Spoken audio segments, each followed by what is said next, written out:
We want to get back to a story we started to bring you at the top of our newscast tonight. In 2021, 4 Maine children died within weeks of each other. The parents of all 4 children have since been charged with either murder or manslaughter in those cases. The Department of Health and Human Services was involved with each family prior to the child's death, which is why in September, the Government Oversight Committee subpoenaed DHHS for those records. Well, today, the first report was presented to the committee. News Center Maine's Carly Dion has those details from Augusta.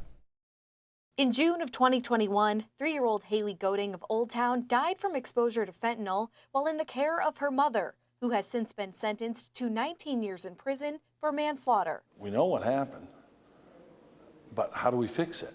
The Government Oversight Committee is looking into whether the Department of Health and Human Services should have done more to protect Hailey's life. The Office of Program Evaluation and Government Accountability Director Peter Schleck presented the report findings to the committee. In terms of the department's role, they did what the process calls for. While OPEGA cleared DHHS of any wrongdoing, the report did find 2 incidents that raised questions about decisions the department made. The first involving Hailey testing positive for fentanyl after playing on a playground, but a lack of evidence prevented the Office of Child and Family Services from taking further action.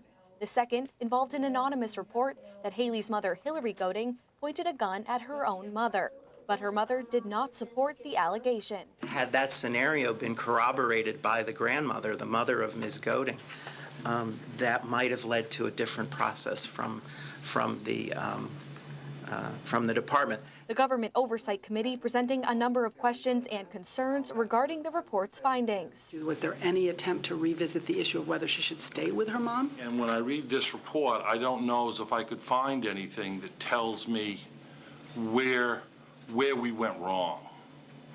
And we obviously went wrong, or we wouldn't have a child dead. OPEGA also found 2 areas that need improvement, including a central source for substance-related questions and to improve service availability. DHHS Office of Child and Family Services Director Todd Landry says his department agrees with those recommendations and are already making changes. This is a never-ending process, in my view, of continuously improving, learning from the cases that are successful as well as those that are not as successful. The committee will meet again on March 10th for a public hearing in this case. In Augusta, Carly Dion, News Center, Maine. If you'd like to see that full report about Hailey Goding's case from the Office of Program Evaluation and Government Accountability, you can see a link to that right now in our mobile app.